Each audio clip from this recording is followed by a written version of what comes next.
boa noite! Tudo bem com vocês? Fiquei muito feliz com a interação de vocês no vídeo sobre vacinação em felinos. Então vim aqui falar de um novo tema que foi sugerido por uma ex-estagiária, que é um tema muito legal. Eu, quando era recém-formada, tinha bastante dúvida desse assunto, tá? Que é a indicação dos testes para diagnóstico de hemoparasitose. Nesse vídeo a gente vai focar principalmente em erliquiose. Como interpretar o resultado desses testes, tá? Que eu percebo que é uma coisa que, de fato, na rotina, pode gerar um pouco de confusão, tá bom? Na cabeça aí dos colegas. Então, a gente sabe que a erliquiose é uma doença extremamente comum, disseminada, né, em várias regiões do país. É uma bactéria, tá? É um parasita mononuclear que vai parasitar principalmente os leucócitos, os monócitos. Por isso ela é chamada também de erliquiose monocítica canina. Essa doença é transmitida ao cão através da picada do carrapato, o Rhipicephalus sanguineus, tá?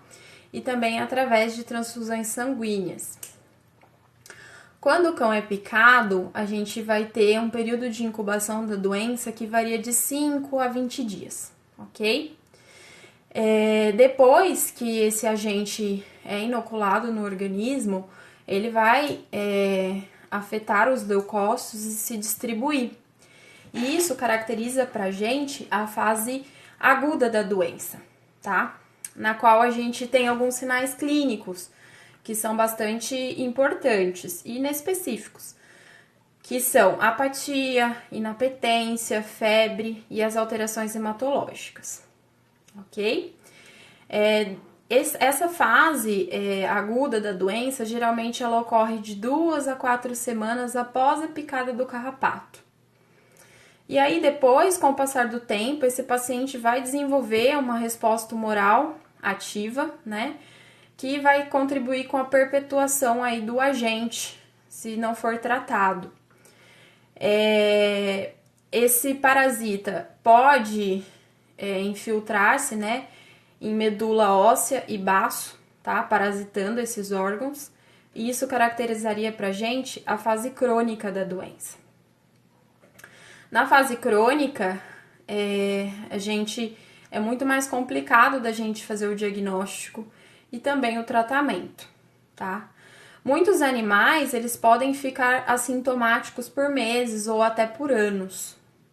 Então, o diagnóstico, né, e o tratamento desses pacientes, mesmo que nas fases subclínicas, ele é encorajado, ok, pessoal?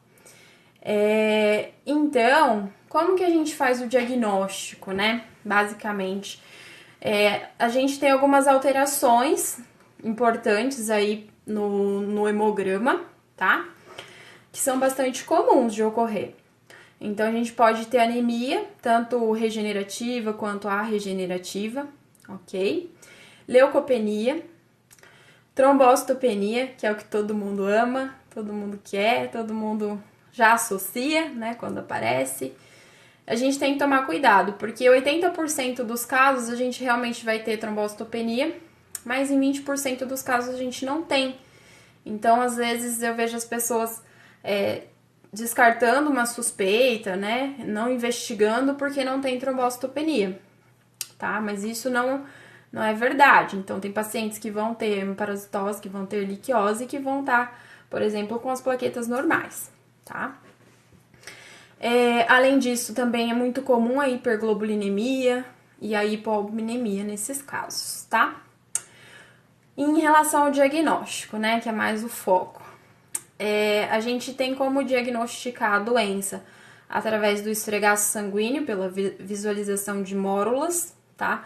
Apesar de não ser comum, porque a gente teria que ter uma parasitemia bem importante, né, numa fase aguda, pra gente conseguir pegar isso no sangue periférico, ok? Mas seria uma forma de diagnosticar.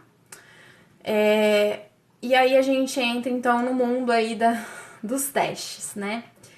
O primeiro que eu vou falar é a sorologia, tá? A sorologia por ELISA. É um teste que todo mundo conhece, praticamente, mais conhecido de vocês como o SNAP test, né? Um teste rápido, de fácil realização, de custo acessível, tá? Através desse teste, o que a gente detecta? A gente detecta anticorpos, tá? Contra a bactéria. Então, quais são os resultados possíveis, né? Nós podemos ter falsos negativos nesse teste? Podemos, tá? Principalmente em que situação? Principalmente na situação das infecções agudas, ok? Porque como é um teste que a gente vai detectar anticorpos, às vezes esse paciente não teve tempo hábil de realizar a soroconversão. Então, esse animal pode estar com a infecção, né? Mas o resultado vir um falso negativo. E nesse tipo de teste, nós também temos a possibilidade de um falso positivo, ok?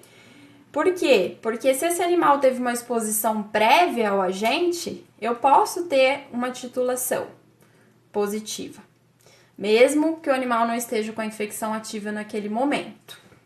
Então, esse é o primeiro ponto bastante importante. Então, a gente pode ter resultado falso positivo, né? O ELISA, a gente tem ele na forma qualitativa e na forma quantitativa. Qualitativa, ele me diz se o animal possui o agente ou não, sim ou não. E quantitativa, ele titula os anticorpos. Então, é sempre melhor fazer o teste na forma quantitativa, tá? No qual a gente tem o resultado da titulação. A segunda modalidade de teste que a gente vai falar é a sorologia também por RIF, ou imunofluorescência indireta, tá? Esse é considerado o teste padrão ouro para erliquiose.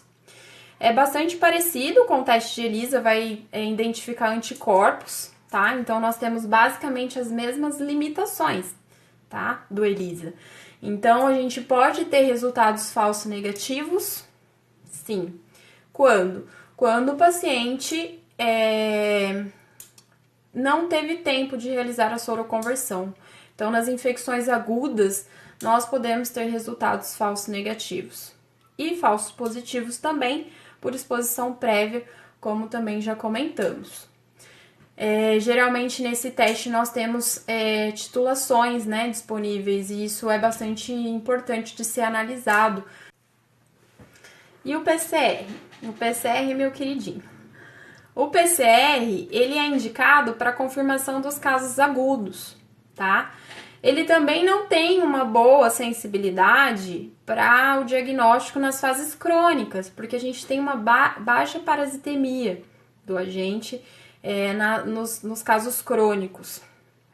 Mas é um teste muito importante, muito válido também.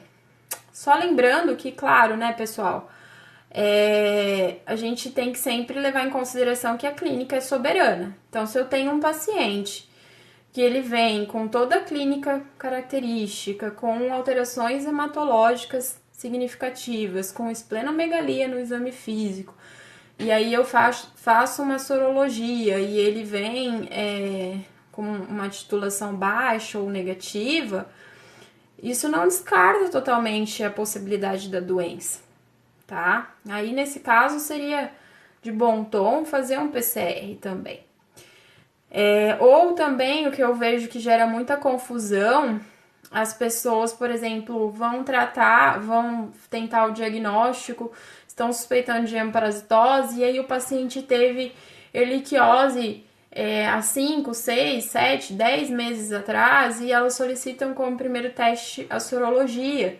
E às vezes a sorologia vem positiva, não porque a infecção ela tá ativa, ela tá presente, sim porque esse animal teve toda uma programação aí anteriormente da infecção que ele teve, né? Todo um aparato aí imunológico com a formação de anticorpos, né? Então a gente tem que tomar cuidado com isso. Basicamente, a gente pode fazer associação dos testes, né? Sempre pensar que o quanto antes a gente diagnosticar e fazer o diagnóstico e a terapia dos animais assintomáticos é bastante importante, porque é mais fácil tratar a erliquiose na fase aguda, né? Tratar e identificar na fase aguda do que na fase crônica, tá bom?